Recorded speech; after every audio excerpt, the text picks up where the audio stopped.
Marijuana History 101, or should I say extremely brief Marijuana History 101. It's big, complicated, and we'll only be able to scratch the surface. So let's get started. The first thing that strikes one as odd when looking at the history of marijuana, which is also known as cannabis, is how very much legal it once was. In fact, it wasn't only legal, it just happened to be one of the largest agricultural crops in the world, including the United States. You see, cannabis can also be hemp. And just what is hemp? Well, it's by and large the most robust, durable, natural soft fiber on the face of this planet. Up until 1883, and for thousands of years before, cannabis hemp was the largest agricultural crop in the world. It had thousands of uses and products. The majority of fabric, lighting oil, medicines, paper, and fiber came from hemp. The first marijuana law to exist in the United States was a law ordering farmers to grow hemp. Benjamin Franklin used it to start one of America's first paper mills. The first two copies of the Declaration of Independence were written on cannabis hemp paper. Up until the 1800s, most of the textiles in the United States were made with hemp. 50% of medicine marketed in the last half of the 19th century was made from cannabis.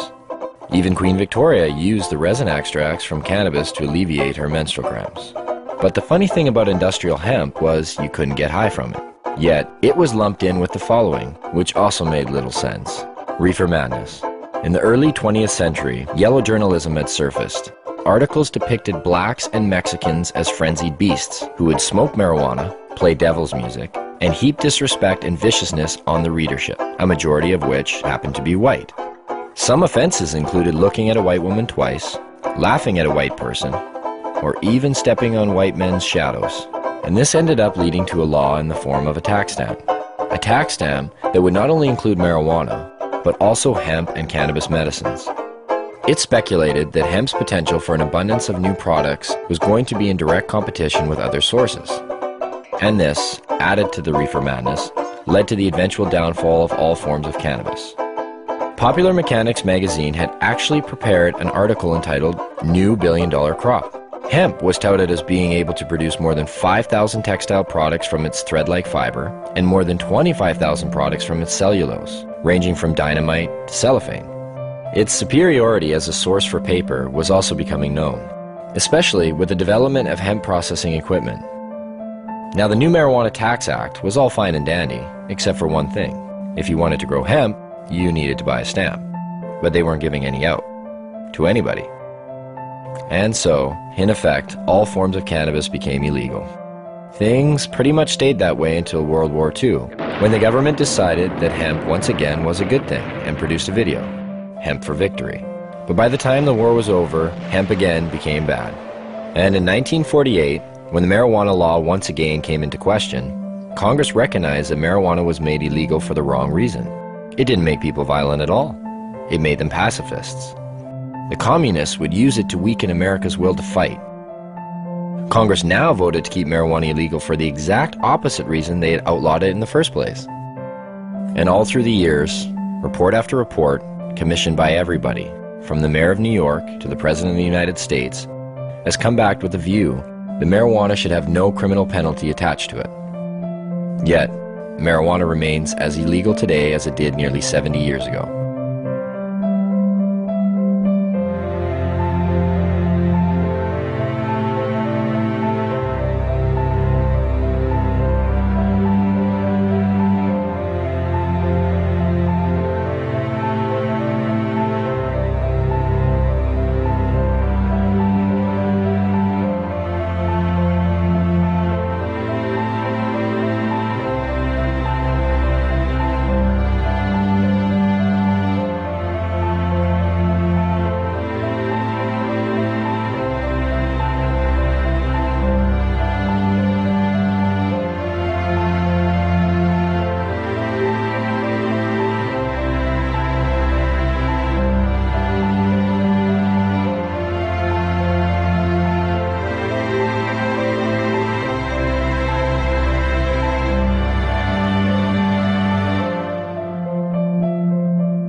Marijuana. It's become big business. A multi-billion-dollar business, both in Canada and the United States. But why has it become such a big business? Here in British Columbia alone, it's speculated that the illegal BC marijuana trade brings in upwards of $7 billion annually. And up to 85% of that product heads south to the United States. Having become an international issue, when do the lines blur? How does a massive underground market like this survive while remaining illegal? Why is marijuana illegal in the first place? And if prohibition is meant to protect us, I guess the most obvious question is, does the prohibition work?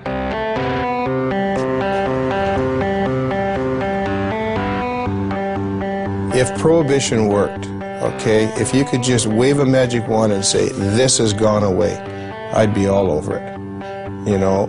But the fact of the matter is that prohibition has never worked. You know, we've been here before. You remember the first prohibition, right? Which was? Prohibition of alcohol. No, I'm talking about the first prohibition. Thou shalt not partake of the fruit of the tree of knowledge. And who was the big cop? And how many people did he have to watch? 2. What are the goals of this prohibition? I assume the goals of prohibition are to reduce the amount of drugs available and to reduce the demand for those drugs. In both instances, cannabis prohibition's an utter failure. Has the prohibition stopped people from using marijuana? You get a phone call and says, I'm from the federal government. I want to know whether you've been using cocaine or marijuana recently. Presumably you might be getting a little bit of an underestimate. In 1937, there were estimated to be 55,000 marijuana users. And now there are estimated to be more than 50 million of them. That's a 100,000% increase. Seems to be quite a few of them. Yes, I'm afraid there are. Whether the drug is criminalized or decriminalized does not affect the rates of smoking of cannabis, either uptake or of discontinuation. So what are the dangers of using marijuana? I don't know. I don't know. Gives you like a rapid heartbeat. Smoker's cough. I'm sure it has some effect on your brain function, memory. I don't know, is there something unhealthy about moving slowly? It's not good for you. You're not fully conscientious of what you're doing. Thickens some membranes in your brain or something. Well, it's been science. I guess I'm being told it's been scientifically proven that marijuana kills your brain cells. That's the one I remember. Marijuana kills brain cells. I thought the same thing. You know, I didn't start smoking pot until about 5 years ago. I thought pot made you stupid. You know, I bought into it just as much as anybody did. I realized when I was like 30 years old that I was tricked. I was like, you gotta be fucking kidding me. 1974, the Heath-Tulin study. Ronald Reagan announces, the most reliable scientific sources say permanent brain damage is one of the inevitable results of the use of marijuana. Monkeys pumped full of marijuana, apparently 30 joints a day, had begun to atrophy and die after 90 days. Brain damage was determined after counting the dead brain cells of both monkeys who had been subjected to the marijuana and ones who had not. This study became the foundation of the government, and other special interest groups claim that marijuana kills brain cells. Here's what they didn't tell you. After 6 years of requests, how the study was conducted was finally revealed. Instead of administering 30 joints a day for 1 year, Dr. Heath used a method of pumping 63 Colombian-strength joints through a gas mask within 5 minutes over 3 months. They suffocated the monkeys. What they did is they put these gas masks basically on their face and they pumped pot into it, but without additional oxygen. So after X amount of time, the brain shut down. Well, if you suffocate, the first thing that's going to happen is your brain cells are going to die with lack of oxygen. So what they did is they suffocated the monkey, showed all these dead brain cells, and then went on to associate it by saying that cannabis use causes your brain cells to die. And how many people, not knowing the origin of the study, have gone on to quote it and re-quote it. And now people believe it. Studies since have shown no signs of any brain cell damage. In 2005, new research suggested that marijuana could possibly stimulate brain cell growth. That study hasn't received the same attention. Another common belief? Marijuana causes lung cancer. In the 1999 study by the Institute of Medicine that was paid for by the United States government, they had to use words like may and should cause cancer. We've been hearing for years them trying to say that it causes lung cancer, and we say, really, that's interesting because you can't even show us one case of cancer being caused by cannabis use alone. You definitely have to do it moderately because it does paralyze the cilia, but if it's not radioactive, you're probably not going to get cancer from it. Smoking can be harmful because of the proper use of smoke. Not as a result of anything in the cannabis plant, but because they're intaking heated plant matter into their lungs. People said, well, you don't know, we haven't been smoking it long enough. Look what happened with cigarettes. We've had about 4 decades, or more than 4 decades of experience. If this was going to show up, it should have shown up by now. Finally, a study came out just in the last month verifying that cannabis smoke does not cause cancer. It's different than nicotine. And the elements in the tobacco smoke do cause cancer, and the elements in the marijuana don't. There's no cases of marijuana-only smokers getting brown lung syndrome. There's no cases of marijuana-only smokers getting emphysema. Strange for a plant that's so dangerous. How come none of that? Marijuana is as bad for you or worse than tobacco? Impossible. If they had the evidence, they'd be putting emaciated bodies or emphysema, lung cancer, black lungs, they would be parading them throughout the media. They don't have one. Yet people somehow or other think that it might cause the same thing. In fact, if you look at the straight deaths from substances, a different type of picture starts to appear. The #1 killer in the country? It beat out AIDS, heroin, crack, cocaine, alcohol, car accidents, fire, and murder combined. Tobacco. That's a nasty, dirty thing to say, son. A lovely, pure white cigarette causing cancer. It gets me right here. With an average of 430,000 deaths per year, considering it's a #1 killer, it's interesting to know that tobacco receives government subsidies and is grown with radioactive fertilizer.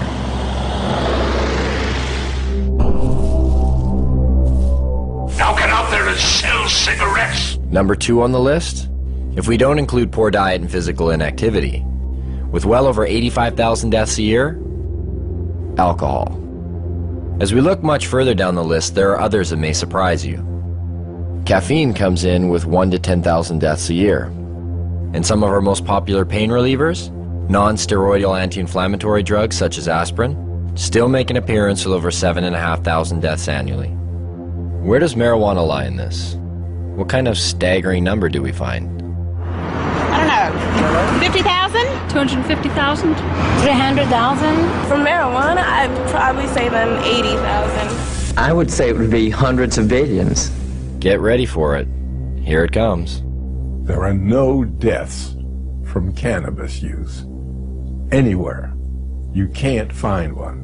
In 10,000 years of known use of marijuana, there's never been a single death attributed to marijuana. There's 400,000 deaths in America alone every year that are directly attributed to tobacco. I've heard that you have to smoke something like 15,000 joints in 20 minutes to get a toxic amount of delta-9 tetrahydrocannabinol. I challenge anybody to do that. And even in the animal studies where people have loaded the animals up with doses that would be hundreds of times what a human could possibly be exposed to, no, the animals don't die.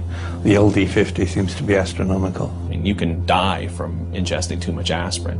You can die from ingesting too much coffee. The drug warriors who say we have to protect society, save these people, are being just a little bit disingenuous.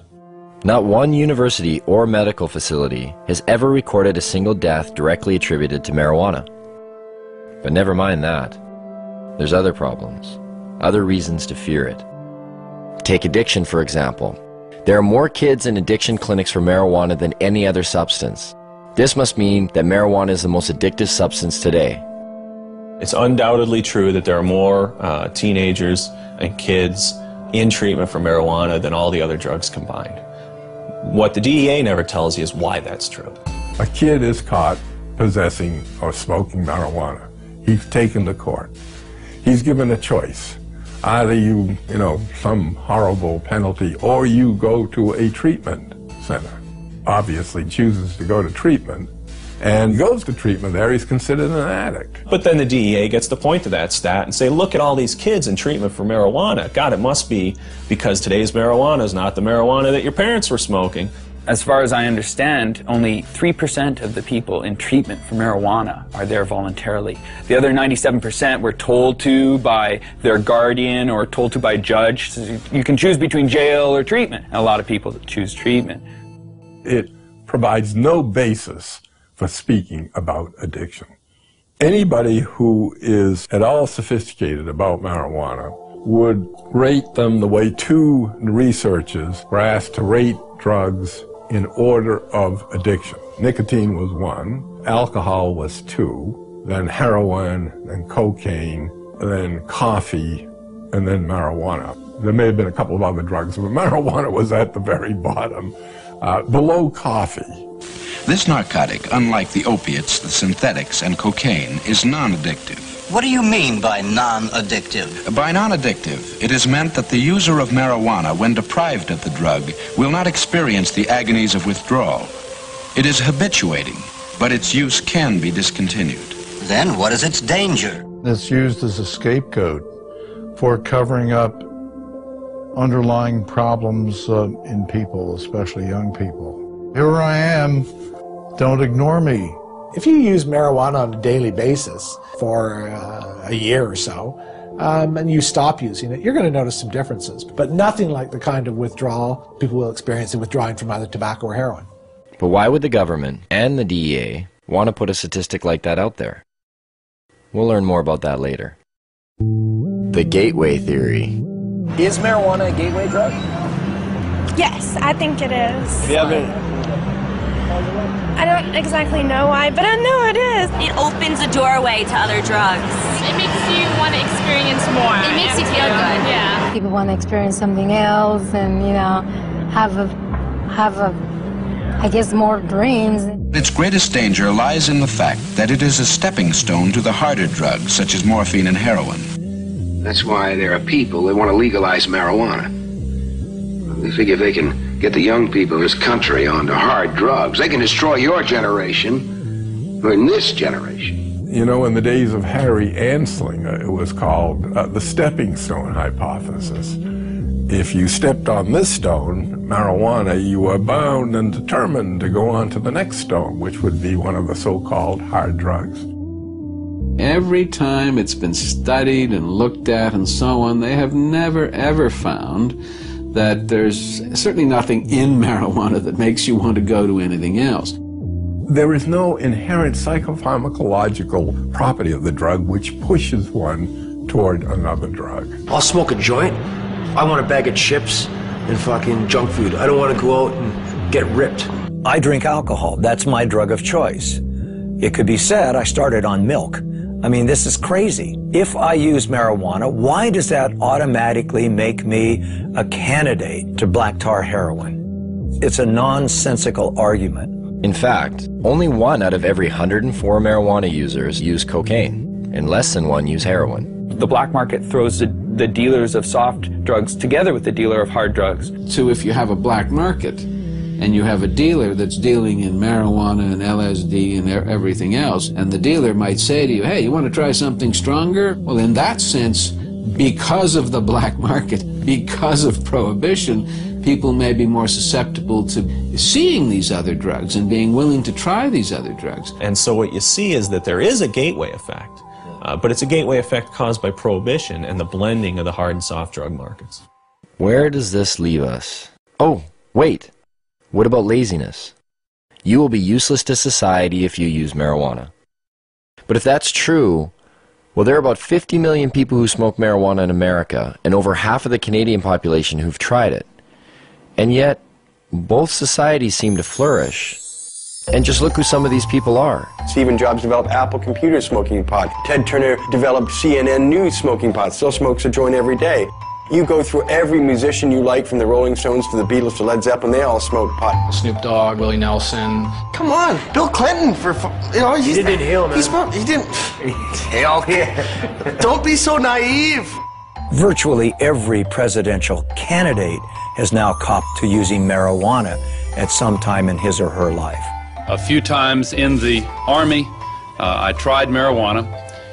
It was not a significant part of my life. I had a senior law enforcement official tell me that in his judgment, up to a quarter of the White House staff when they first came in had used drugs in the last 4 or 5 years. The people that have personality problems and the people that are going to be lazy and going to lose their job, they're going to lose their job anyway. They're not losing their job because of marijuana. That's just a lie. I love Tommy Chong. I think that a lot of the Cheech and Chong episodes that people believed, not knowing that Tommy wrote and directed the movies, thinking that, you know, that's what a stupid stoner looks like. No, actually, that's what a really brilliant creative genius looks like, acting like somebody you think's a stoner. And none of this is borne out in the research or when you look at people who are long-term users and happen to be lawyers, judges, doctors, and, you know, writers. But what about the potency of the drug? Marijuana is dangerous. There's higher THC levels than ever before. Anytime you got a bag of Colombian dope 20 years ago, it was way better than the Mexican swag that you normally got. So there's always been a range of THC in plants, and the fact that we can now grow stuff that's equivalent of what Colombian was 20 years, well, it doesn't mean that we're boosting THC to unheard of levels. It just means, you know, hi, there are some nuances in this discussion that people should be aware of. And I actually think that it's a real stroke of our own ego to think that for the 50 or so years of Prohibition that we've improved upon varieties that have been cultivated for drug use in places like India and such for thousands of years. People say, well, you can abuse marijuana. Well, shit, you can abuse cheeseburgers, too. You know, you don't go around closing Burger King because you can abuse something. I can take a fucking fork and jam it in my eyeballs. That mean forks should be illegal? You know, I could jump off a bridge. Should we outlaw bridges? Let's nerf the world. But what about all the crime and violence associated with marijuana? From beat cop to police chief, I saw ample evidence of the harm caused by alcohol and the absence of evidence caused by marijuana use. And I mean the complete absence. I cannot recall a single case in which marijuana contributed to domestic violence, crimes of theft, and the like. You want to know what a weed smoker looks like? You're staring at one. You know, like, I'm a weed smoker. I'm not, like, crazy or, you know, I'm not stabbing you right now. Most of the violent crime that's committed, or most of the crime period that's committed or having to do with drugs, is people who are on drugs committing violent crimes. If you make it legal, if you make it cheaper, you make it more available, you're going to have more violence, more addiction, Tom, that is more not crime. true. Stop lying to us. Oh, now come on. Stop lying to us. That is not true. You know, don't tell me that. I've smoked pot, Tom. But I've admitted it. I've done it. I've done all of the big three. I've done tobacco, I've done alcohol, and I've done marijuana, Tom. Guess what? Marijuana's the least of the three, pal. You guys prove me wrong or whatever. I want to hear someone that has smoked too much weed and went home and beat his wife and beat his children or whatever like you see on booze. The only big issue on alcohol is drunken driving and binge drinking among college students. Otherwise, you can drink to your heart's content. There are far more crimes committed under the influence of unadulterated, if you will, emotions. Anger, rage, jealousy. A lot of our understanding is driven by what's in the paper and on the television and the radio these days, and we get extremes, and the black and white thinking is reinforced, I think, by that. If only there was something to compare it to. Something that was prohibited at one time but is now regulated. So we could see what the difference might be. What could that be? What could that be? Under prohibition of alcohol, everything got worse. Everything. Alcohol prohibition really birthed and gave rise to massive organized criminal groups within the United States. It led to a general disregard for the law and a general disregard for police activity because it was a law that most people didn't obey. Would you have supported the prohibition of alcohol 75 years ago? Well, I'm glad you brought up the alcohol example. I mean, as a governor, you must have known firsthand the cost of alcohol. I hear this argument a lot of times, like alcohol. That isn't what I asked you, Tom. I asked you a specific question. Don't give me spin. I said, would you have supported the prohibition of alcohol 75 years ago? I don't think I would have. Why?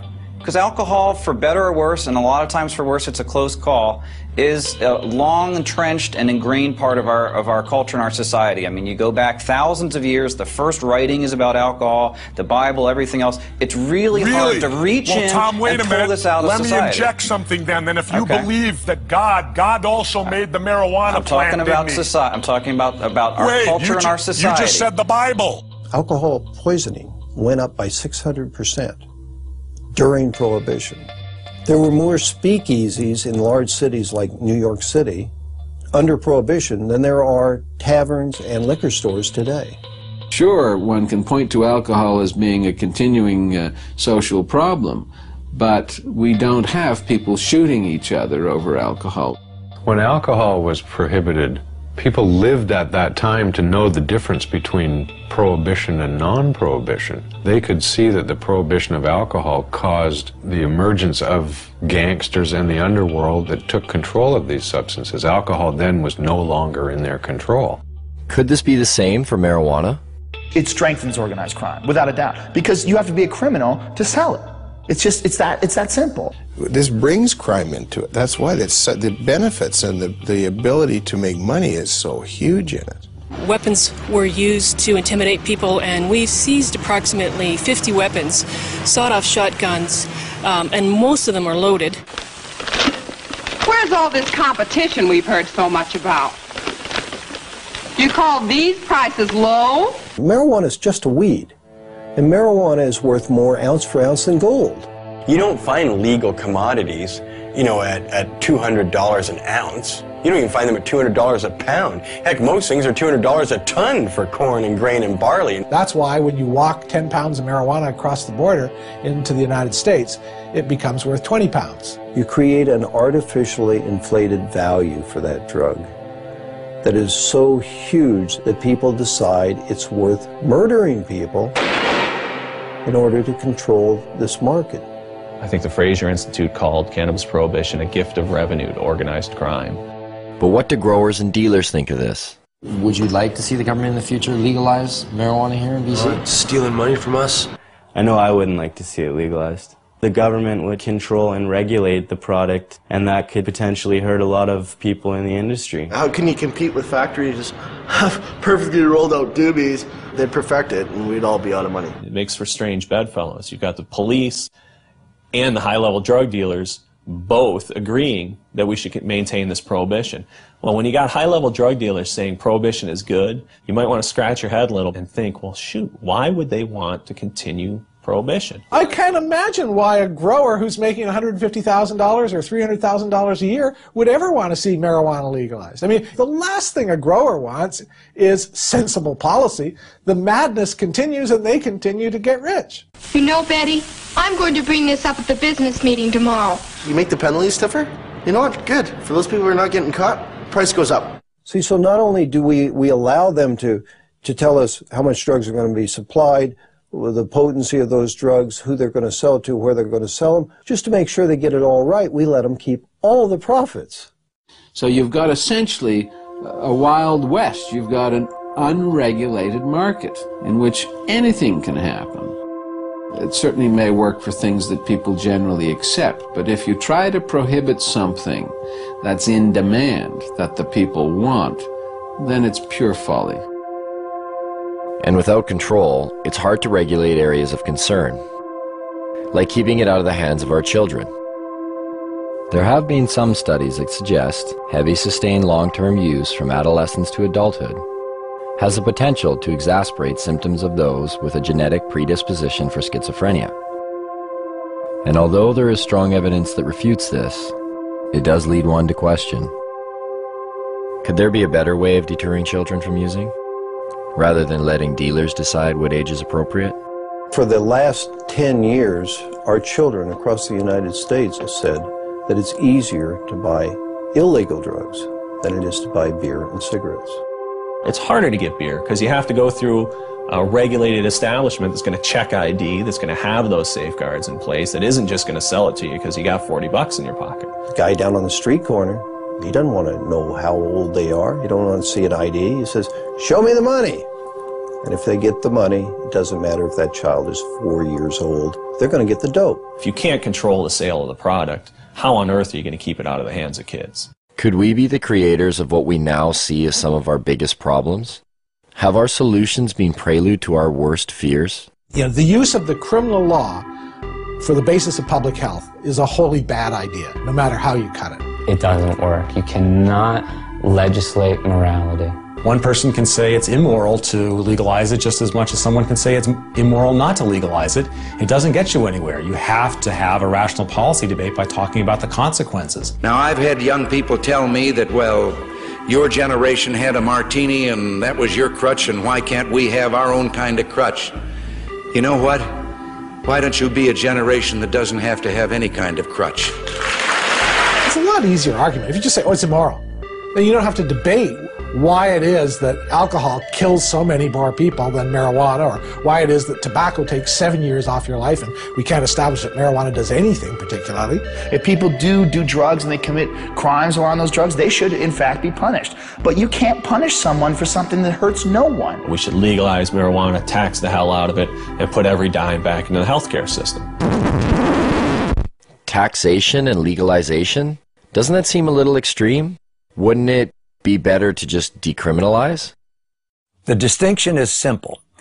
Legalization of marijuana makes it a product that is legally available to adults. That doesn't mean that there's unregulated distribution, unregulated sale, and unregulated use. The decriminalization of marijuana still makes it an offense. You're not going to go to jail for it under a decriminalized model, but society is still saying no, no, no, no. It doesn't address the problems of organized crime, and it doesn't create a situation where you have retail sales. Decriminalization is just kind of a goofy concept. To say that it's legal to own something, to use it, to possess it, but not to produce it or sell it, just seems like this illogical position, because where did this stuff come from? It's the worst of both worlds. Sends out an incredibly bad message. It should be controlled like alcohol, like tobacco. The total impact for the U.S. budget from legalizing marijuana and taxing it at rates like alcohol and tobacco is somewhere in the $10 to $14 billion range. It can be used to pay for healthcare costs. It can be used to rebate to lower taxes and give people lower tax rates. It can be used for highways, for hospitals, for national defense. It's $14 billion and can be used for whatever its best use is. The production or the harvesting, the packaging, the sales of marijuana could be handled essentially the way we handle alcohol. You sell to a kid, you sell to somebody under the influence, your license is in jeopardy. That license ought to be hard to get and easy to lose. It seems to make sense. It's a little jarring, but nowhere are these issues more relevant than here in BC. Yes, marijuana is illegal here. And yes, police actively pursue growers and dealers. But that hasn't stopped the market from thriving. It's believed that the illegal BC marijuana trade industry employs anywhere from 90 to 150,000 people. And the product is now known around the world. It's even been given its own name. BC Bud. Bud. BC Bud. British Columbia Bud. I don't know what you are meaning. BC Bud? BC Bud. You guys know what BC Bud is? No. You guys know where British Columbia is?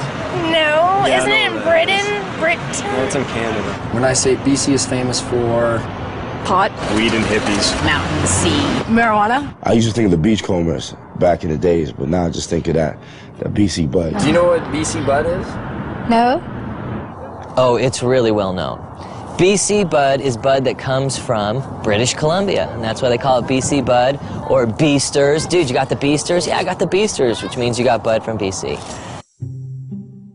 You know what the word grow up is? I'd say it's pretty common knowledge here what a grow up is. People do them in their houses or in their basements. I'm surprised it's not in their dictionary. A grow up is something that happens inside somebody's house, like one of our friends or something, and they just grow weed inside their house. Do you know anybody that's growing marijuana? I don't, well, no. Kelowna. My hometown. With a population of only 100,000, Kelowna is said to house well over 1,000 grow-ups. A police officer stated in the local paper, if they were to bust one grow-up every day for a year, they would still be nowhere near getting rid of them. And Kelowna is not alone. Where are they in BC? They're everywhere. They're in every single corner of the province. There is no community in the province that doesn't have grows and hasn't had an increase in grows. But the fact is that there's thousands and thousands and thousands of grow-ops all over British Columbia. And the most common thing you hear when they rate a grow-op is from the neighbors is, I had no idea they were growing pot on my street. You know, if you actually took my estimates seriously, that there were 17,000 grow-ops in British Columbia in the year 2000, if you took that seriously, you're looking at roughly 1 out of every 100 dwelling units in British Columbia. We need to have a sense of that. Not bad for a province with a population of only 4 million people. It's certainly changed a great deal from the 70s and 80s when it was an import-export business to the domestic production business of the 90s and beyond. That would make us Columbia North. We're talking a lot of production. The reality is that there's a huge range of people involved in the marijuana industry in British Columbia. It's not a hierarchy. People don't beat you up if you go into the marijuana industry. It ranges from people growing a few plants to members of motorcycle clubs and others possibly being involved in the business. Police at one time used to attend to every single call that came to their attention. Somebody would call and say, I think there's a grow. Police would do an investigation, do a full investigation. Well, that has dropped over 7 years to where it's only about half the time. But it seems to me that if we look around and talk to people who are living in the real world, one of the things we discover is that we don't understand it very well. And when we see these numbers like 1% of all dwelling units potentially are involved in marijuana grow-ops, it certainly ought to give our politicians perspective on what it is they're trying to do. So how does one find these grow-ops? For police, it involves the use of forward-looking infrared cameras that can detect the above-normal heat radiating from a grow-op, or the sniff test. But if all else fails, this, Grow Watch. Communities have become so flooded with grow-ops in BC that some neighborhoods have started their own watch programs. This one, set up by the Chilliwack RCMP, even has an education package with phases: training, neighborhood cooperation, certification. Once certified, you are able to hang this sign which shows that you are a neighborhood that does not approve of marijuana grow operations. There are questions provided to citizens in order to aid them in identifying a grow-op. Questions like, do the residents keep to themselves? Was the sound of construction heard coming from the basement soon after occupants took over the residence? Is there condensation visible on the windows? Is the yard unkept? The education package does state that a positive response to one or some of these questions does not necessarily indicate that the residents are involved in criminal activity. Maybe that's a good thing. But why is it that grow-ups are popping up in virtually every neighborhood of BC? How much money can actually be made by simply growing some plants in your basement? And what do these grow-ups look like anyway?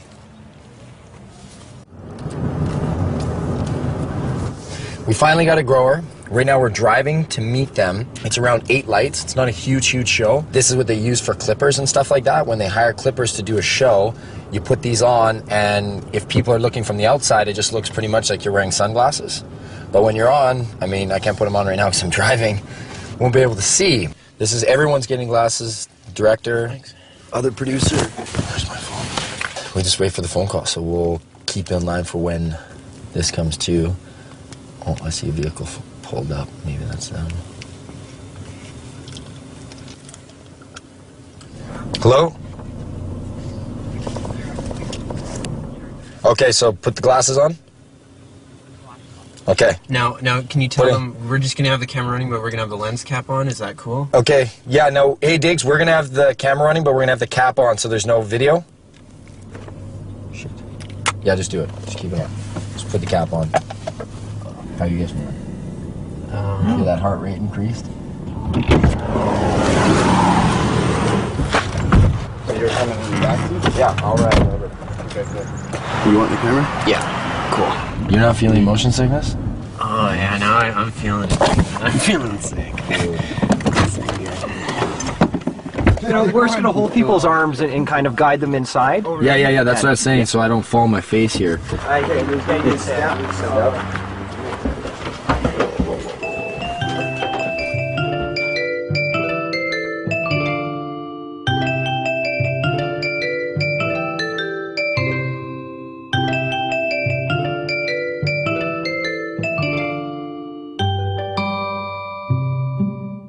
real grow-op.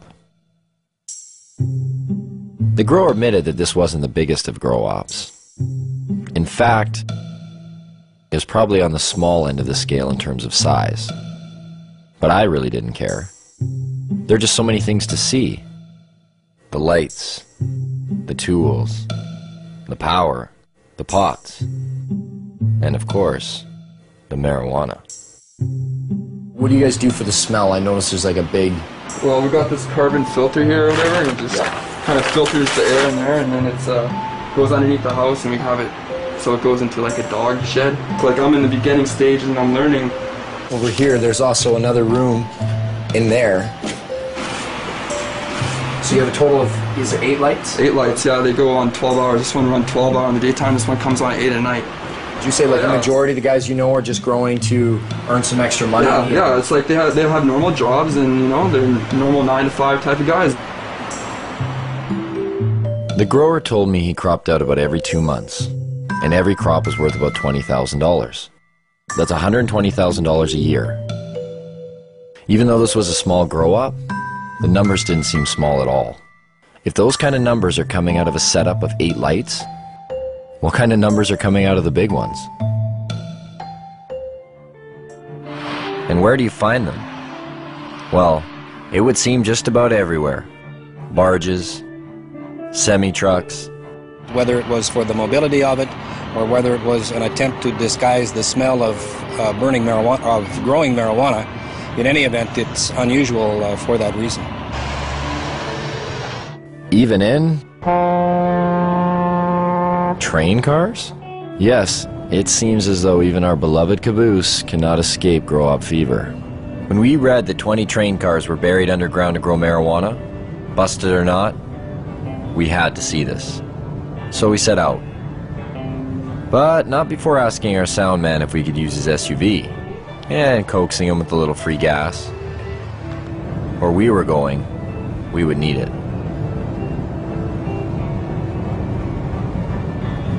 We're in the boondocks, way up here.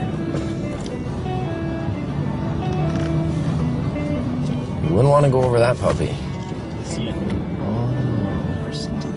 This is what they brought up diesel fuel to power the generators in, with how much they were growing and how much the generators needed. I mean, that's a full truckload there. And finally, after a few hours on the highway and climbing up the side of a mountain, we get there. We had to go into 4 low just to get up here. You can see I'm dressed right. I'm in jeans and frickin' sneakers. Fuck. My feet are cold. There's no neighbors. Like, look to the right. There's nobody there. Nobody here, nobody there. I mean, I imagine they're probably laid this way. They've been obviously following you, like where you're getting your diesel, where you're getting the tanks, where you buy 10 train carts, where you buy 150 lights. These are diesel pumps, and it looks like there's still diesel leaking in these things here. This is how you got down there. Just want to make sure it's okay to go down here. I feel like I'm going into a cave. All right, watch your feet there. Not as cold under here. About 8 train carts down that way, I'm guessing. So I can even see to the end, and then 2 deep. Each one is 2 deep. Down here, 2 deep. Down the next one, 2 deep.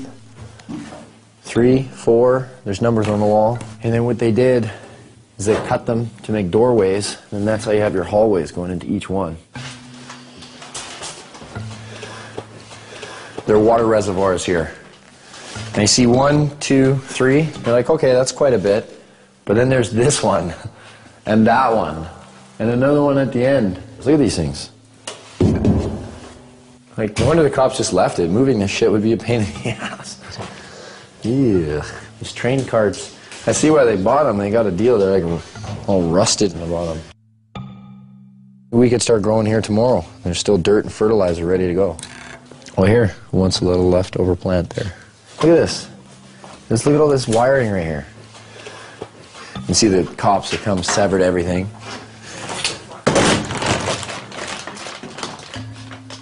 What are those chains for? Chains are where they were hanging the lights. The reason why they use the chains, because then they can adjust the height. You know what? Actually, you want to get me to run all the way down to see how far away I am? So I'm going to go to the end here and just show you how deep this is. And this was all filled with plants. Whoa. I'm at the end.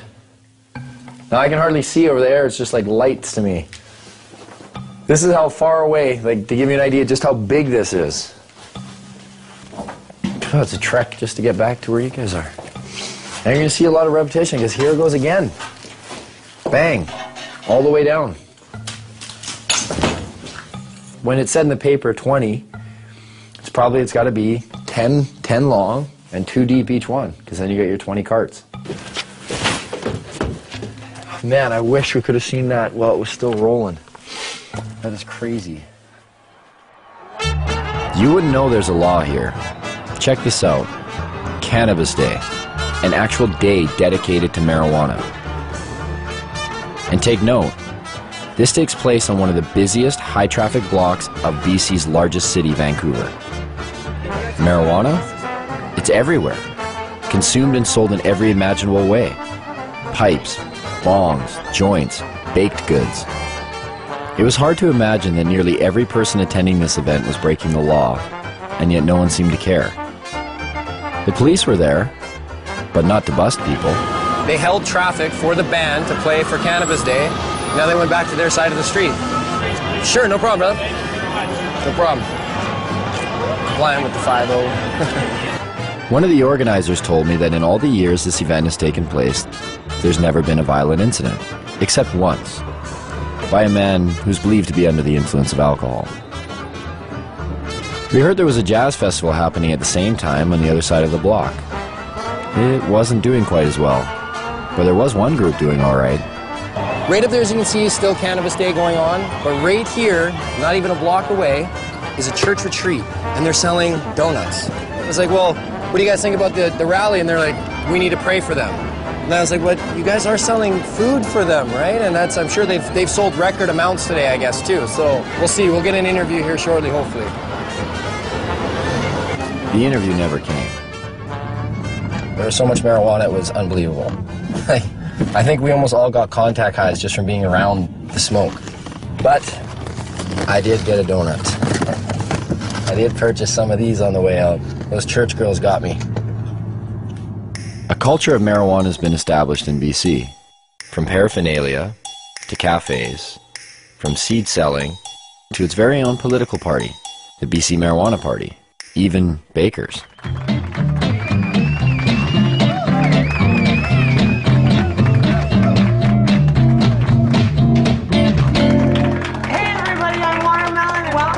Vaudeville cooking show, Baked and Baking, where we're going to revolutionize the cooking show and we're going to let you guys in on the action. Meet Watermelon Girl. She's made a name for herself as BC's only drug dealing, nudist, comic, pin-up baker. Did I get all that in? She was arrested for selling her cookies down on Wreck Beach. A nude beach. Is this for real?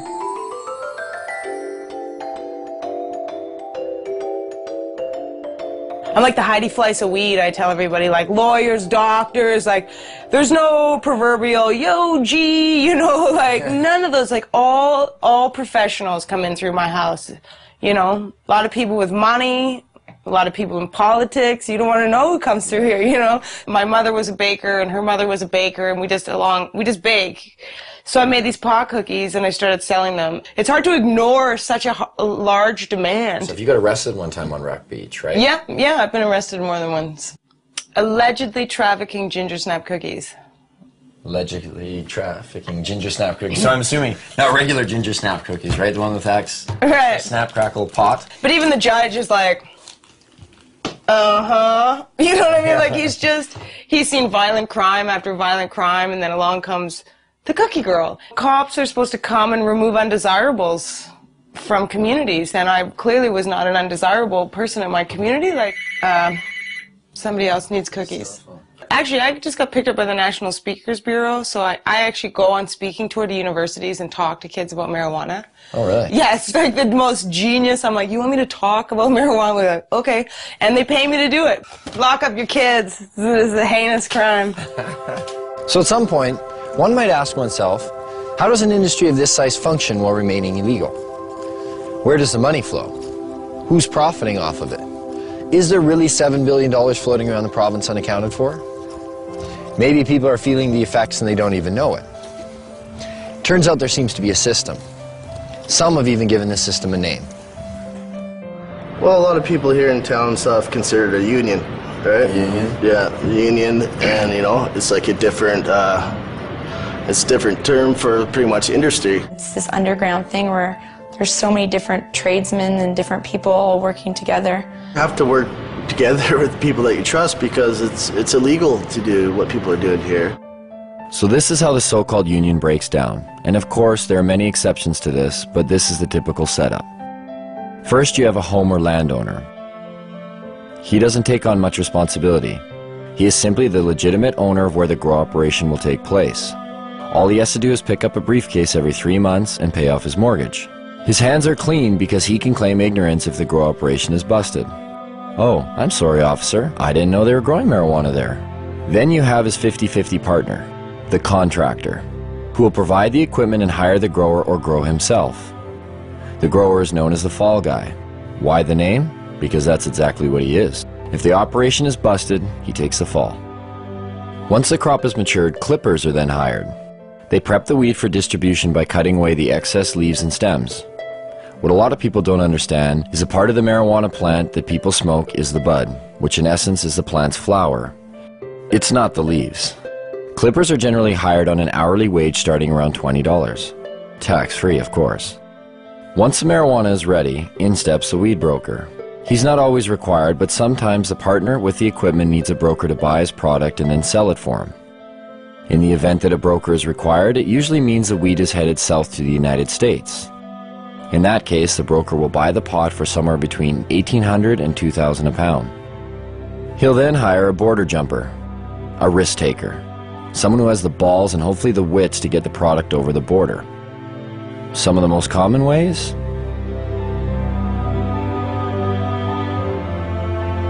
The border jumper's fee varies with each trip, but they're always well paid.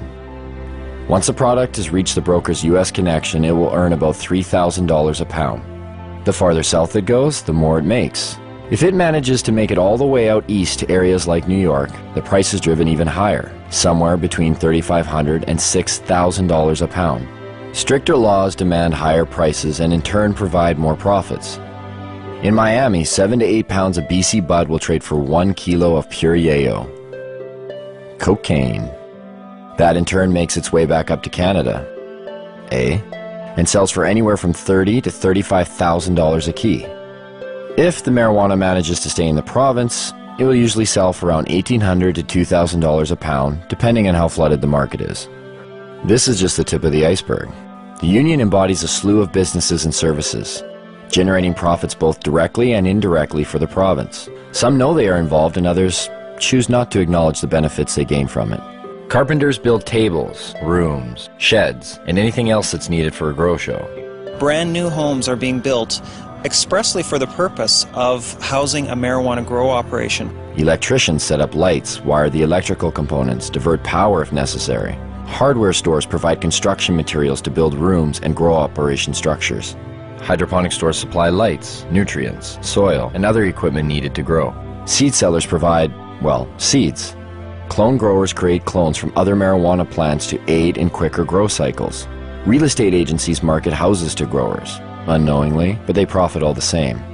There are some realtors, though, who are directly involved in the union and will actually cater to growers' needs, finding houses in secluded areas with big basements and power that can be spliced and stolen. Mortgage brokers and lease brokers who help growers with poor credit get the houses they need to start up. Banks who have minimal security to prevent illegal money from being deposited. The way it works now is deposits over $3,000 are sometimes questioned but are left up to the teller to decide whether the deposit is suspicious. If they believe it is, they may put a note on the account. It isn't until a $10,000 deposit that a mandatory FCAC form is filled out and sent away. But it is possible for $9,999 deposits to go through with little question. Oh, you sold some motorbikes. Cool. Oh, you sold your boat. Neat. Thanks for the business. You get the point. Lawyers and law firms provide counseling on how to make grow money legit. They help set up and incorporate LTD companies and holding companies to launder money. They also provide legal counsel to keep busted growers out of jail. the electric company who makes money off of enlarged electric bills due to excess lights. The only time they seem to get involved is when they think someone is stealing the power. Law enforcement receives budgets to fight the cultivation. They create special task forces like the Green Team to specifically target marijuana. Canadians spend $300 to $500 million annually on law enforcement and the justice system to enforce marijuana laws. Police also receive the benefits of seizing growers' and dealers' assets. And last, but definitely not least, everyday businesses. Bars, restaurants, clothing stores, boat dealerships, car dealerships. The money funneled indirectly through various everyday businesses. Growers and dealers like to spend money on everything. These growers, after they crop out, it's like they won the lottery. You can tell the ones who are selling it. The more they sell, the more bling bling they have on them. Do you think they just hold it themselves and tuck it away somewhere? No, they buy houses, they buy cars, they buy boats. They'll purchase restaurants, they'll purchase, whatever they're into. Maybe that's why we got busted. We got too carried away. You can tell yourself you're not going to let it go to your head. But I said the same thing. But when the money comes in so easy, you get accustomed to that lifestyle, and before you know it, you become a steamer, you become a hot rod. And that's what it comes down to. Yes, organized crime moves a majority of the product once it's available on the market. But there aren't a lot of bikers out there watering plants. It's mom-and-pop operations, it's young guys who see opportunity. It's not easy to make that type of money doing anything, especially if you've been going to school for, the past 4 years and you see this random other guy, watering plants in his basement coming out of it with an extreme amount of money. I understand. You have your degree. Yeah. And then you're in the... Yeah, I made the choice to put that aside and start growing weed. I could be making $33 an hour, which is a great wage, but really, why would I want to do that when I have the knowledge to make in a whole year in 2 months? What have we learned so far? Well, one, the prohibition hasn't reduced the demand, and it certainly hasn't reduced the supply. Two, it's a steady source of revenue for organized crime, which in turn attracts young people because the money is so easy. And three, being an underground market actually creates crime and violence. And yet, the only one paying the costs for all of this are the taxpayers, people like you and me. Even further, this whole deal is over a drug that seems to pose no more of a threat than the substances we already regulate. At the very least, why isn't this up for debate? Dwight Eisenhower once spoke of a military-industrial complex. Have we built up a marijuana prohibition complex? The real war on marijuana didn't start until 1972, and President Nixon said, it's all the Jews smoking pot. And he really said that. When Nixon got into this with this war on drugs, he had things that he wanted to do. He had an agenda. A lot of the information that was kept and warehoused in the Library of Congress and also at major universities was actually recalled and destroyed. The Nixon report that came out through his administration was called the Schaefer Report. It was by a Republican governor, and when he studied it and gave an answer, you can pick this report up, pick up any page, open it, and if you actually have experience with cannabis, you'll realize they're telling the truth. And then when it came back saying that marijuana was essentially harmless, he totally ignored it, said we're going to launch a war on drugs anyways. He didn't even print as many copies that Congress and the House would have been able to see. 1970, beginning of the war on drugs. 76 New Jersey troopers became detectives. I was one of them. They designated 1/3 of us as undercover. I happened to fall in that 1/3. That's where I spent the next 14 years of my life. What we were targeted on was the pot smokers. There was a very good reason we were targeted on pot smokers. Most of them were protesting against the Vietnam War. Now, if you could arrest that whole group of people because they were smoking pot, you didn't have to have a Vietnam War protest, which Mr. Nixon thought was a pretty good idea. So when President Nixon declared the civil war that we're living in right now, the drug war, in 1972, it was really a war on marijuana. It really didn't kick in until the 80s when Reagan, took over his presidency of the U.S. Ronald Reagan, he said, these young people, they get together, they read books, they smoke marijuana, and they talk. Like these three elements were a recipe for disaster. How do I feel about legalizing marijuana? Am I for it or against it? I am totally against legalizing marijuana. And make no mistake, in the U.S. government, the focus of their war on drugs is cannabis. The focus of their rhetoric is cannabis. It's certainly used as a poster child for all drugs. When you see an ad for drugs, it's always the marijuana leaf that goes up. It's almost like a religious jihad, more powerful than going for the gusto. Causes people to think. When people think, they question. They question things like, say, the war in Vietnam, or race separation of blacks and whites like they did in the 30s in the jazz clubs, or women's rights, or the Gulf War, or oil wars. It's real simple. You put your loafers on, you put your black socks on, you get in your car, you have your briefcase, you say hi to your neighbors, he mows his lawn just like you do, and things keep moving along in the same direction they always have been. That's why marijuana laws exist. There are, in my opinion, people in government at all levels of government who know that it's not a winnable war, and yet they continue to pursue it. Acceptance of drug use is simply not an option for this administration. Often we go to debates and it's the police officer debating us. Okay, the police are supposed to enforce the laws. They should not be arguing for or against laws. That's not their job. Well, what is their job? Is it to enforce laws that exist on the books, or to determine the policy of the laws that are made? The way to justify the policy is to create a lot of fear and then spend a lot of money combating that. Quite frankly, if you took the using population of all the other illegal drugs combined and you eliminated cannabis from that equation, there wouldn't be a big enough drug problem in either this country or the United States to justify the massive expenditures that go towards fighting the war. The amazing thing is the small amount of enforcement that is necessary.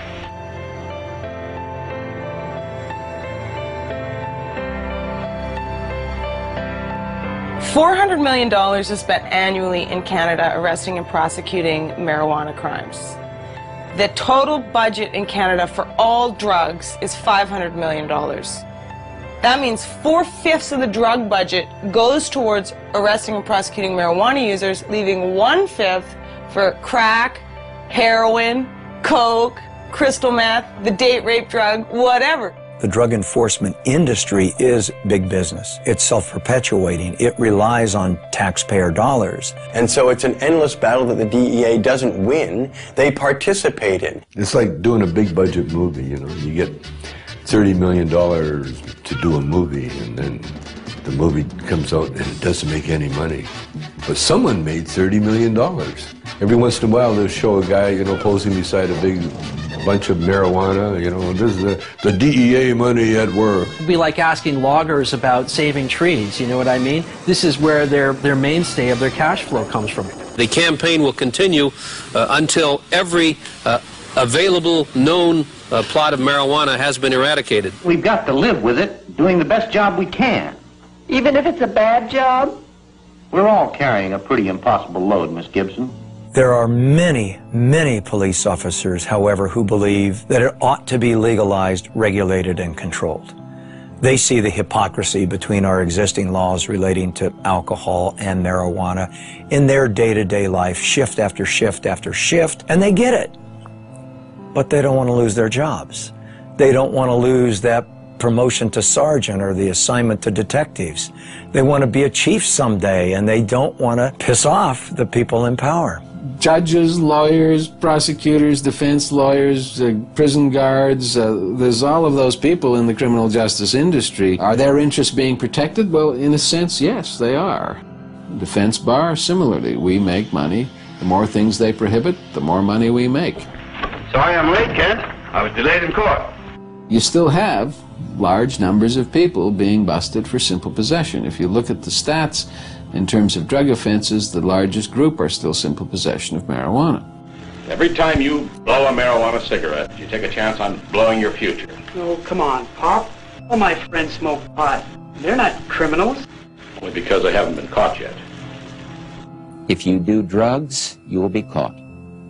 And when you're caught, you will be punished. 750,000 Americans every year are charged with pot possession. That's nearly 1 million people, and whether you go to jail or not, your life is in serious trouble. And that number of annual arrests for marijuana now rivals the number of arrests for murder, rape, robbery, and aggravated assault combined. You will never get over a conviction. A conviction will track you every day for the rest of your life. For instance, do you remember that guy that used to smoke but didn't inhale? Former President Bill Clinton.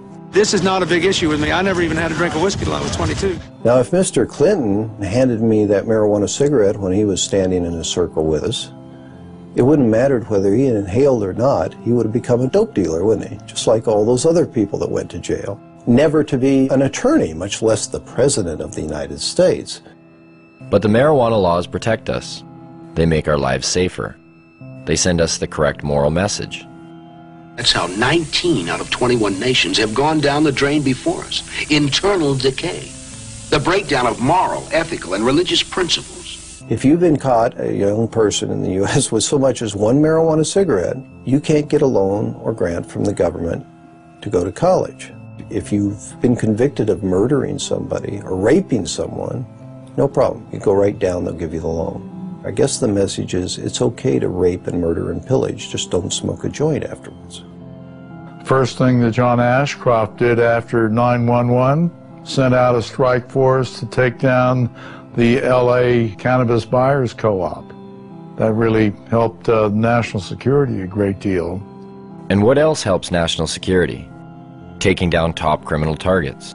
In 2003, the US government put aside money to do just that. $25 million for the head of Osama bin Laden, $15 million each for the whereabouts of Uday and Qusay Hussein, Saddam's sons, and a $12 million budget to go after one of the most dangerous men of all, this man. Can you tell us what exactly you were charged with? I was charged with conspiring to sell paraphernalia. Operation Pipe Dreams was a brainstorm of Attorney General John Ashcroft. The internet has been illegally utilized to sell these illegal products and to facilitate large illegal businesses operating in the open. A sting operation that busted people for selling paraphernalia to a particular county in Pennsylvania where they were willing to prosecute. Because there's two states, Pennsylvania, Iowa. Void were prohibited. Well, it was prohibited to send it to Pennsylvania and Iowa. A man like yourself that is, an established actor, comedian, you're not a criminal. Like, why do you think they targeted you? Well, because our movies were #1 rentals in America. What our movies did was really show the hypocrisy of the pot laws. In fact, when I went to jail, they had it in the transcript that our movies have influenced children for 30 years and will continue to do so forever. Therefore, I should go to jail. You got to remember, they were going into Iraq, and they needed some diversion as far as headlines go. And they equated the billion-dollar paraphernalia business with aiding terrorists. This was a legitimate company paying taxes. I was just the face on the bone. They charged me. I had nothing to do with the company. I never shipped anything to anybody. It wasn't even his company. He just loaned his name to it. 51 people were arrested under Operation Pipe Dreams. Only one person, Tommy Chong, went to jail. But if I didn't plead, they threatened my son and my wife. Tommy stands up and volunteers to go to jail, says, yeah, okay, that's my paraphernalia. Leave my wife and kid alone. He's protecting his family. What kind of force was used on the day you were arrested? There's over 20 SWAT team people, visors, automatic weapons, helicopters overhead. They had news trucks, Fox News trucks outside. They had the media on the ready. It was a photo op for everybody. They asked, do I have any drugs? And I said, yeah, I got pot, and they wanted to know where it was, so I told them. They said, well, it's not really a drug bust. I said, well, then what the are you doing in my house, Then they said, it's about bongs. We're bringing down all the bong companies in America. And with Tommy safely behind bars for 9 months, the United States drug war reset its sights, this time across borders. In downtown Vancouver, just outside the US consulate, a bunch of people had gotten together and were having a rally for this guy named Mark Emery. He had evidently been selling seeds, marijuana seeds, to the wrong people. Let me tell you, the DEA wants me because I am very good at what I do. Well, obviously, I'm the most dangerous man alive. Like, really. Like, no wonder I'm facing life imprisonment without parole for something that no one's ever gone to jail for here in Canada. No one's ever gone to jail for seeds, not even for a day. Mark and two of his employees are facing life in prison in the United States. Not Canada, the United States, for selling marijuana seeds over the internet. The Vancouver police came in here with a warrant for an extradition, but we were taken then to North Fraser Correctional Center. Correctional Center of the year 2002.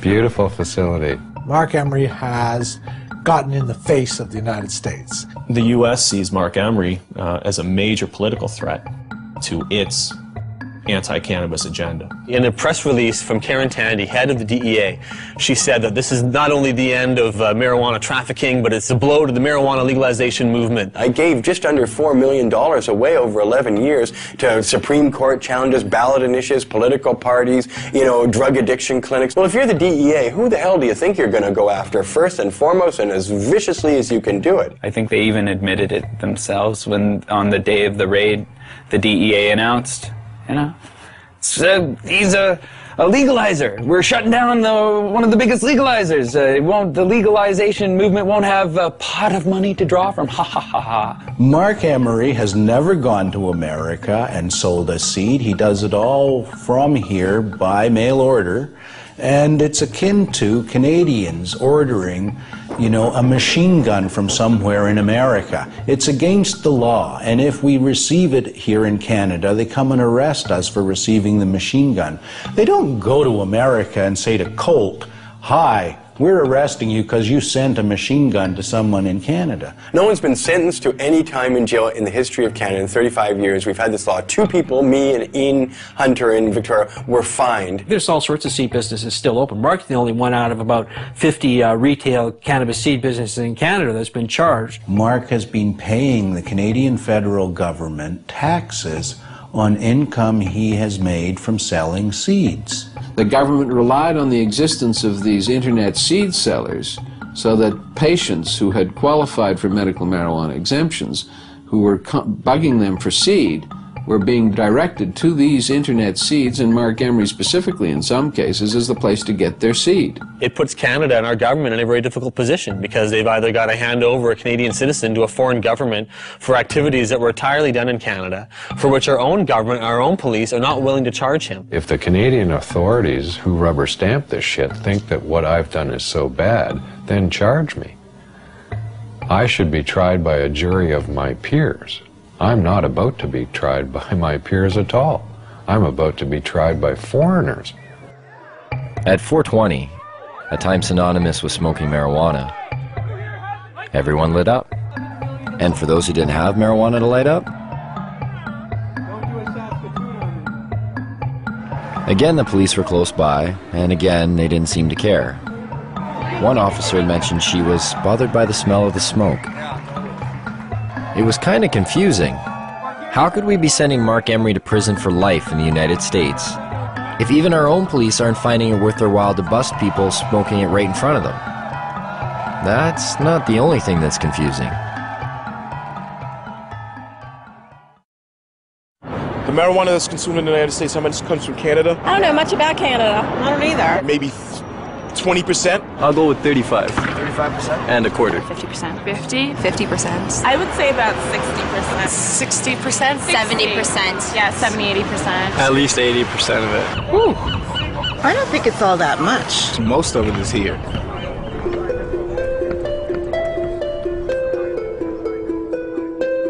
We're getting the drug czar saying, oh, you know, BC bud.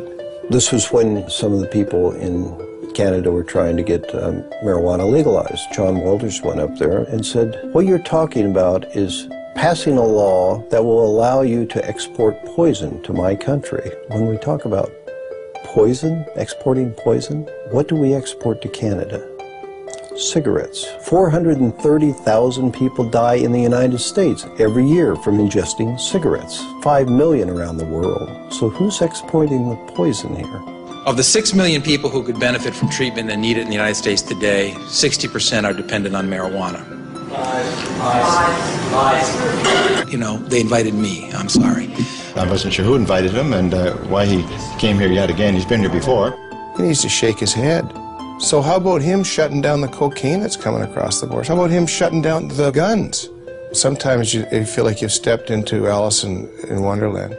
You've gone through the looking glass. In fact, more Colombians die from U.S. tobacco than Americans die from Colombian coca products. So what's the drug war really about? Because if you don't want American tobacco in your country, America will go to war in a trade sense with your country. You have Canada engage in cannabis policy reform and taxing and regulating cannabis, and all the scare stories haven't come true.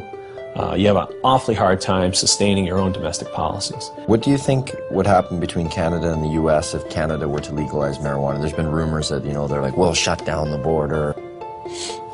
I don't think so. I've heard that too, but then my question is, would you want L.A., in the dark and thirsty?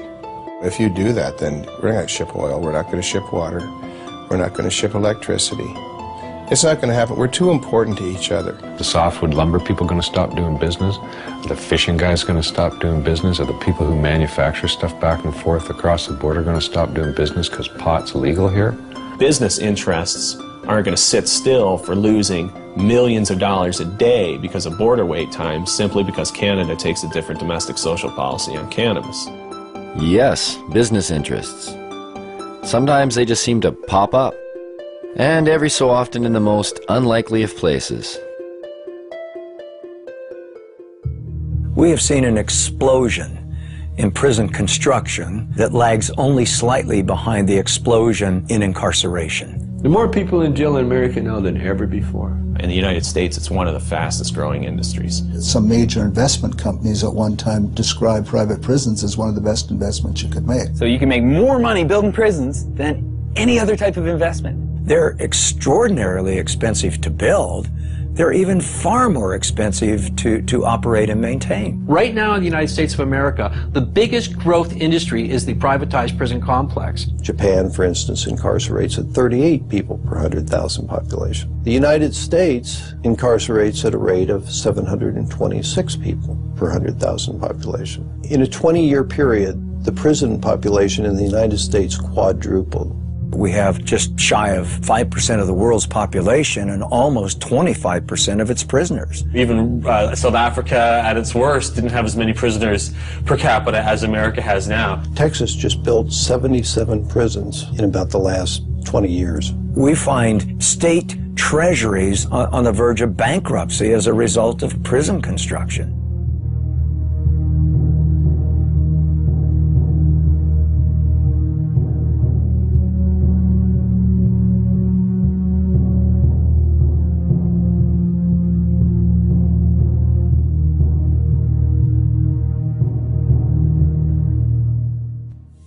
Some think there won't be room for them in jail. We'll make room. We're almost doubling prison space. Some think there aren't enough prosecutors.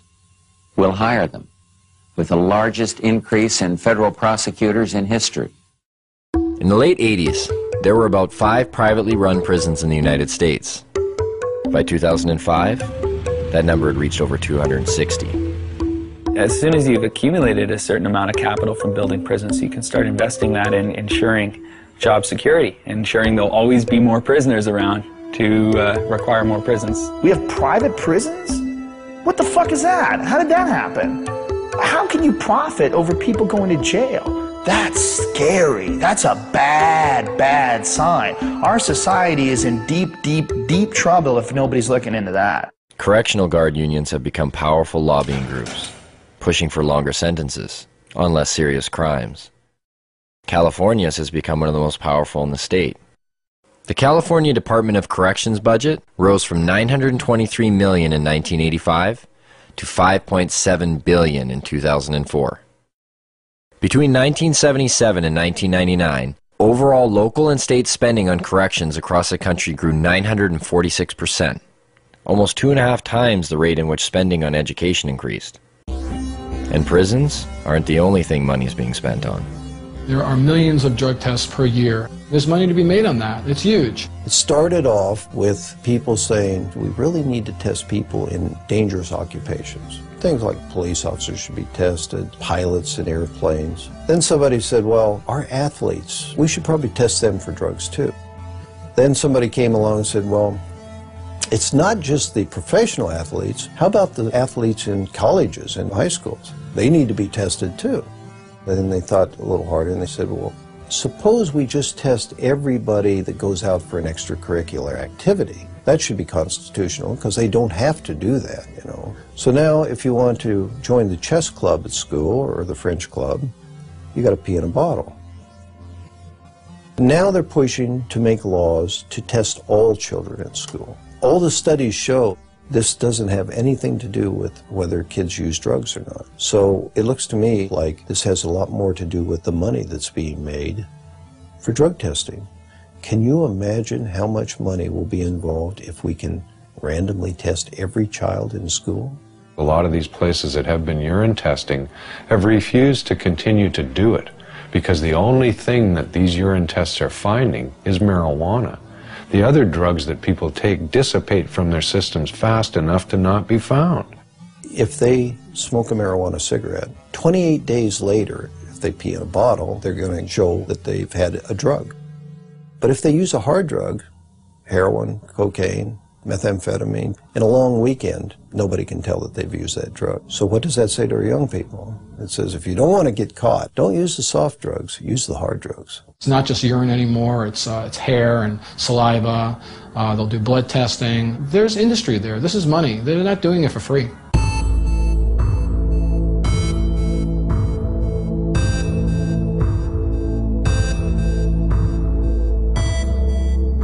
The most profitable industry in the United States is pharmaceutical. Dollars involved is just staggering. Could it really be? Has medicine really become that profitable? The fact is it has. In 2005, U.S. prescription drug sales rose 5.4% to $251 billion, and global pharmaceutical sales rose 7% to $602 billion. Now, why would pharmaceuticals be threatened by a plant? The answer may be as simple as one word: natural. Because a significant amount of research to date has confirmed or suggested that marijuana in its natural state is still the most effective form. Can you imagine a world where you or I wouldn't have to pay for certain medicines? After dealing with about 10,000 patients over the last 15 years, I would say that over 200 different medical conditions respond favorably to cannabis. It appears to have benefits that we never ever knew about. Glaucoma, epilepsy, muscular dystrophy, arthritis, multiple sclerosis, wasting syndrome, nausea, chronic pain, depression, anxiety, hepatitis C, cancer, chemo, AIDS patients. Is there a product out there today that provides as many medical benefits as cannabis? No. It remains an unutilized major resource. The way to riches in the pharmaceutical industry is to have a drug which can be patented. Cannabis is problematic right from the start because it's a multi-molecule drug. In 1930, it wasn't possible to patent plants. And that's the reason that pharma never picked up on this, because by synthesizing and owning compounds, that's where the profit motive comes into the pharmaceutical industry. The patent in the United States lasts for 20 years. Well, you can charge whatever you want at that time, and that's where you make the killing. There's no money to be made off natural plants. If you can use a natural medicine that you can grow in your own home, which costs pennies to use, you're going to do that. You need water and dirt. Not only that, you have that plant forever. Prime motivation behind any drug company is to make money, and as much money as possible. They're corporations, and corporations, everybody knows, it's like that diffusion of responsibility thing. There's so many people working for corporations that they lose their humanity. So those are potential customers for these pharmaceutical companies that are not there if they're using a natural plant. It's unlimited. You grow more, you get more medicine. Pharmaceutical companies don't want you growing your own medicine. The government supported a small drug company by the name of Unimed to take a synthetic THC, tetrahydrocannabinol, and to put it into capsules to be used as an oral medicine. This became Marinol. This THC in Marinol is exactly the same 21 carbon molecule that's in herbal marijuana. But it's not the same as medical marijuana. It's not a crude mixture of things, and there's no guarantee that you get the same results. You can make a synthetic delta-9 tetrahydrocannabinol in a test tube. It'll have exactly the same number of atoms and the same arrangement. But how in the test tube can you put the electron spins together, the subatomic quirks and quarks, if you like, of that compound in the same way that a biological enzyme system will put it together? It can't happen. In the case of a synthetic compound, if it's only an ingredient from the cannabis, they can formulate that as a drug and make a lot more money out of it. We're confused that if, you keep hearing that there's no scientific proof to medicinal benefits of marijuana, why are there drugs like Marinol on the market? Why do they even exist? Well, that's part of this double talk about it. If we take and change it a little bit so you believe it isn't marijuana, then it's okay. It's a great medicine. They're trying to make marijuana into medicine because it is medicine. Why did the government actually grow marijuana? I mean, the government has had marijuana programs that existed since the 70s. It's impossible for me to believe that the government even believes their own propaganda. What I do believe is this, that you can fool some of the people some of the time, and they're doing an excellent job of that. And for all the claims of these drugs being a more viable medicine because there's no high, we check some of the side effects. For Marinol, dizziness, feelings of exaggerated happiness, drowsiness. Last time I checked, those were signs of getting high. If it is indeed side effects of marijuana that are preventing the pharmaceutical world from accepting marijuana as a viable medicine, then they better start paying more attention to the products they've been marketing for years. Every year, prescription medicines kill over 100,000 people. The pharmaceutical industry has been excellent at convincing the public that they need their potions. If you watch any kind of commercial for drugs, they're always using the third person. For example, where does a headache come from? It comes from out there somewhere. Don't sell the steak, sell the sizzle. How many people in this country alone are addicted to antidepressants? How many people who are on antidepressants really have imbalances, and how many of them just got off of a bad relationship and they're depressed? It seems to be acceptable to give people something as long as you're wearing a white smock or you've given them a legal prescription. Doesn't matter how deadly the particular drug might be in terms of side effects. What we call modern medicine is actually alternative medicine because it's highly experimental, it's often dangerous, often toxic, and it kills a lot of people. To me, it's crazy. There's a lot of stuff out there that'll affect you in different ways. Look at aspirin, heroin, both invented by Bayer. I thought heroin came from opium seeds and just was natural effect of opium. You keep making it more and more concentrated. No, you have to add certain chemicals to it and tweak it a certain way. It doesn't just come from opium itself. What was heroin made for? As a cure for morphine addiction and coughs. Heroin, the sedative for coughs. Pseudoephedrine. That's the main ingredient in methamphetamine, is to cure the cough, the cold. If you get a cold, oh, I think I'll do some meth. When you look at it from a large perspective, like, what's weed? Even Francis Young, the DEA's own judge, who took medical testimony for over 2 weeks, made this statement. Marijuana, in its natural form, is one of the safest, therapeutically active substances known to man. Yet, despite this, and the ever-mounting number of real-world patient success stories, cannabis remains listed as a Schedule I narcotic. Under that category, marijuana is classified as having no known medical value.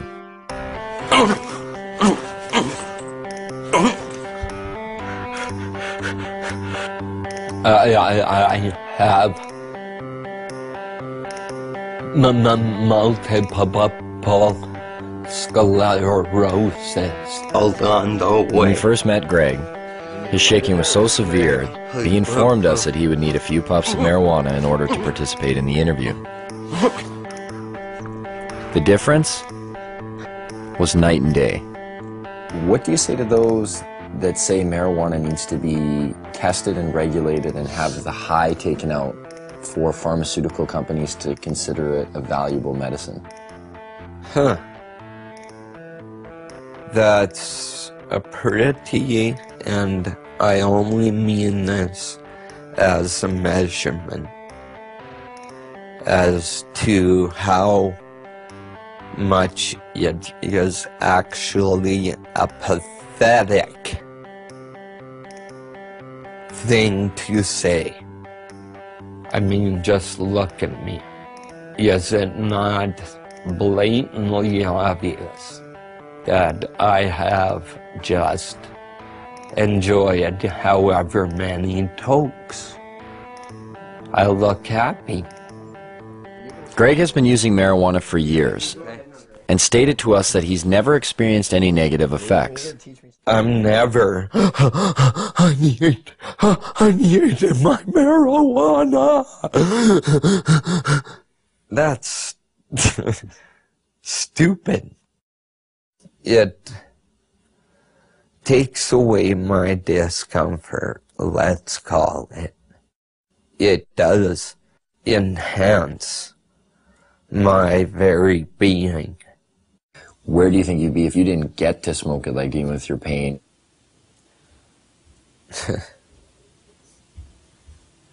I would have found a way.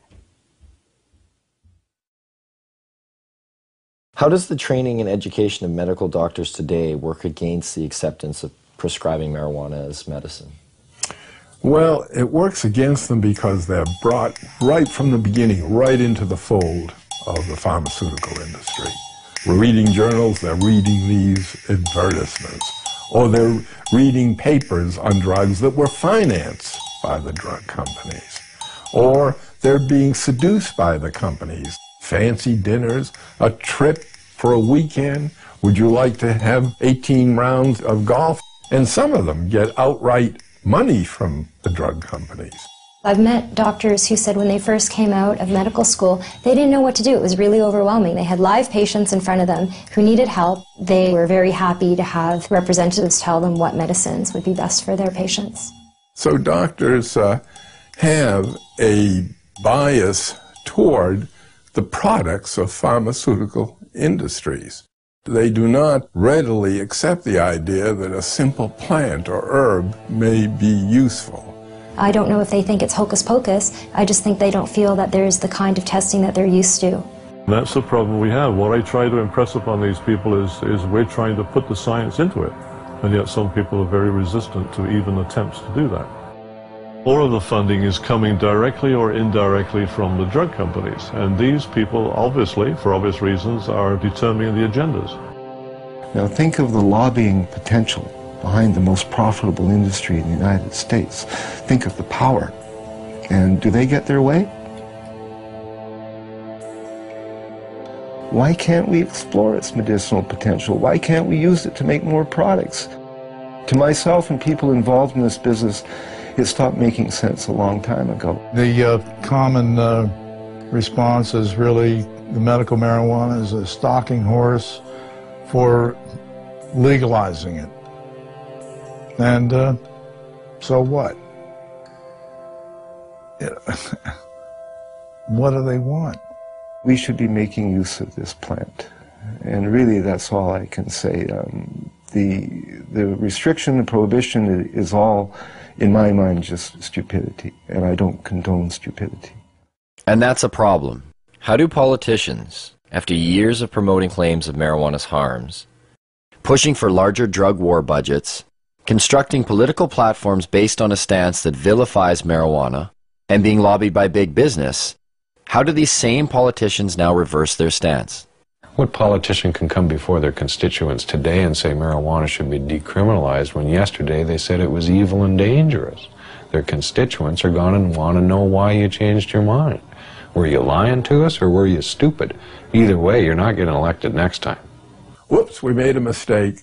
You 17 million people should not have been arrested. Some of you jailed, some of you fined, some of you lost the handle on your career. One way to bypass this problem in the face of ever-growing empirical evidence is to divert attention. Add a word: medicinal. Put the word medicinal in front of marijuana, and you are now talking about something completely different if you're a politician. Why is there a perception that healthy people are affected differently and unable to fend off the detrimental consequences, whereas a person with a lowered immune system or terminal illness seems to experience none of these effects? Some people go home at the end of the day and they drink to kind of wash away the day, you know, just like, that was a hard day, I need a few drinks, relax, kick back. So is that relieving pain? Maybe. Or is it pursuing pleasure? I don't know. So if you think about this in the context of cannabis, it also has relevance. The government's a lot more likely to forgive cannabis use if it's for relief from pain. If it's in pursuit of pleasure, that's a problem. And I think that points to something about our culture that's a little bit odd. What works for one doesn't necessarily work for another. The father-son confrontation. Mom smokes like a chimney. And you have a drink every day and smoke too.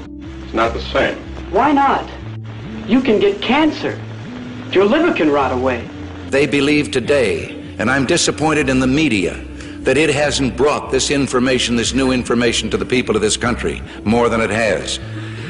They believe that marijuana could well turn out to be the most dangerous drug that is in use in our country today. If you're a politician, you can get elected on a get tough on crime platform. We're going to lock up all the marijuana cultivators for a long time because you're preying on the fears of the public. Spokesmen for giant special interest groups, whether those special interest groups be law enforcement, or whether they're private prisons, or whether they're pharmaceutical companies, or whether they're oil companies. We have spokesmen for gigantic corporations that are trying to calm us and get us to press the right button in the voting booth. Everybody that gets in has their own agenda. They're beholden to their own lobbyists, so they don't go in and check the work of anybody before them. That's not their job, because God forbid somebody come in there and check what they do afterwards. I understand why politicians may be reluctant to act on their principles, but our politicians need to read their own polls, because this is one of those cases, and it happens a lot in life, where the people are ahead of their leaders. Hempfest, the largest event for cannabis in the world, a showcase of modern-day hemp. Sure, they used this stuff 70 years ago, but what good is hemp in a world like today? A world that appears to have everything it needs. It opens a whole new market. It opens a whole new market on every level. You can harvest off the seeds, you can harvest out the inner pulp and the long stem fibers. The fiber itself is the strongest natural fiber in the world. All the clothes I'm wearing today for this interview are hemp. All the clothes I actually always wear are made out of hemp.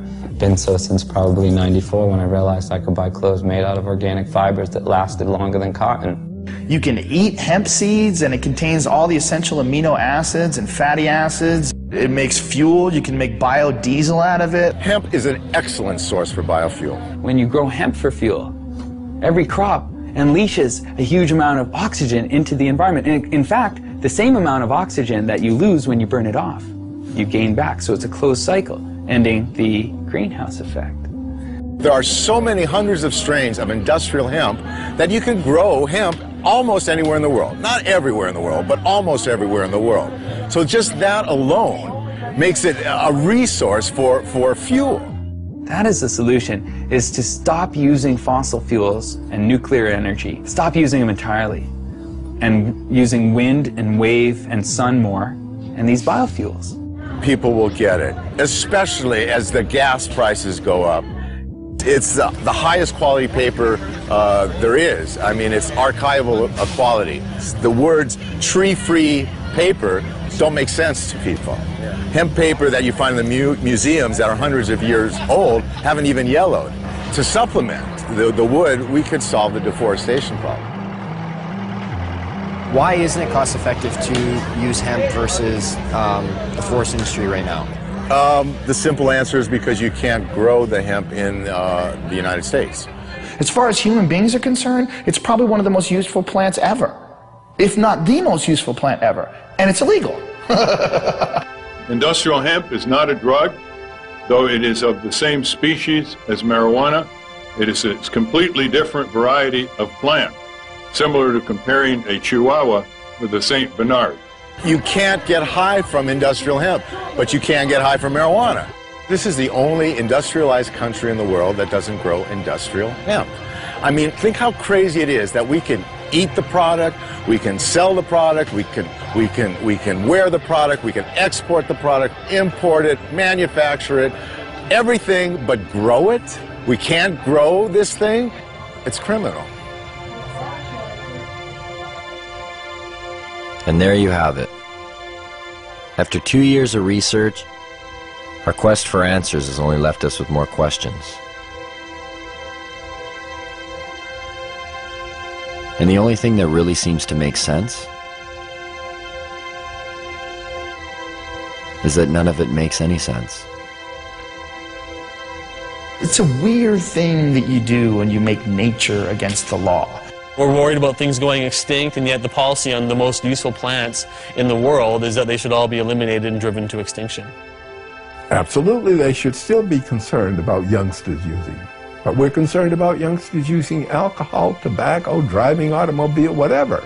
But that it should be the kind of prohibition that it is now, rather than regulation, it cannot be sustained in a rational society. I believe it would be more ignorant of me to listen to somebody who's trying to oppress me than it would be to just ignore the ignorant and go on with what I think is right. Even now, this interview is being conducted. I've smoked pot all morning. This is what I look like high. There's a great quote that life is a tragedy to those who feel and a comedy to those who think. And if you are a thinker and you look at the marijuana situation and you're not laughing, you're fucking dumb. Do you think marijuana will ever be legalized in Canada or the United States? Yes. I don't know about the United States, but it will be legalized in Canada. I won't be alive to see it. I used to believe it was right around the corner back in the 1970s. Check out the gray hair. I confess to being 61. I believe it will happen. I didn't used to. As recently as 2 or 3 years ago, I was convinced it was not going to happen in my lifetime. I wish you didn't ask me that question, but I would say I think it will be. It's always a possibility. It's, you know, there can be breakthroughs to reason. All we have to do to end it is get 50% of Congress plus one human being to say it's over, and it's over. There's a movement in this country, and some people have more faith in it than I do. Maybe from hosting Fear Factor all those years, I've lost my faith in human beings and their intelligence. I think it's inevitable. I believe that the truth will set us free, and I think the truth is infectious, and I think that while cannabis per se is not addictive, learning about it quickly becomes. When I published Marijuana Reconsidered, I, in the last chapter, predicted that once people understood these things about marijuana, the prohibition would be gone. It would be gone in 10 years. Carl Sagan, who was a very good friend of mine, read the manuscript and he said, "Lester, you're so pessimistic. 10 years?" You know, well, here we are, 45 years later, and nothing has happened. Nonetheless, it can't help but happen. I mean, you can't sustain a lie like that forever.